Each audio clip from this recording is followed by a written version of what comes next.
বাইরের লোককে ভিডিও করে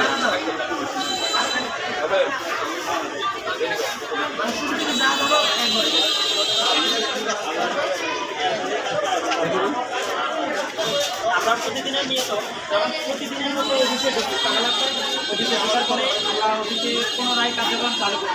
করার পরে আমাদের কয়েকজন লোকের কাছে ড্রয়িং সেকশনে লোকের কাছে আমরা শুনতে পাই যে এখানে কাউকে একটা বন্ধ করেছে। শোনার পরে আমরা কয়েকদিনের কাছে যাচাই করি।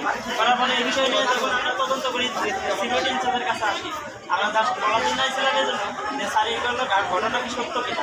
আমরা সিকিউরিটি ইনচার্জের বলার পরে এখান থেকে আমাদেরকে সরাই দিচ্ছে। জাস্ট আমরা ফ্লোরে গিয়ে পুনরায় কাজ চালু করতাম। পুনরায় দিচ্ছে সিকিউরিটি ইনচার্জ। আর এখানে দুজন সিকিউরিটি ছিল, পেশেন্ট আছে, ওরা 3 জন সহ আমাদের এখান থেকে সরাইছে। আমরা পুনরায় 11:20 পর্যন্ত কাজ করি। 11:20 এখানে অ্যাম্বুলেন্স আসে। অ্যাম্বুলেন্স আসার পরে আমাদের কয়েকজন কর্মী সিঁড়িতে এসে দেখে যে অ্যাম্বুলেন্স ভিতরে আসার পরে যখন ওরা খেয়াল করে দেখছে বাইরে যে রুগী কিনা লাশ, যখন ওরা দেখতে পায় 2 জন মিলে একটা কালো ব্যাগে করে অ্যাম্বুলেন্সে উঠাবে এবং রাখার পরে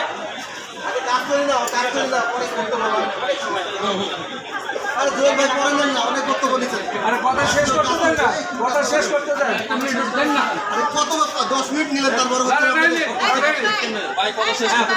পরবর্তীতে যখন অ্যাম্বুলেন্সে নিয়ে যায় তারপর যখন এখান থেকে অ্যাম্বুলেন্স বেরিয়ে গেছে তারপর থেকে আমরা কার্যক্রম খবর পাইছি না।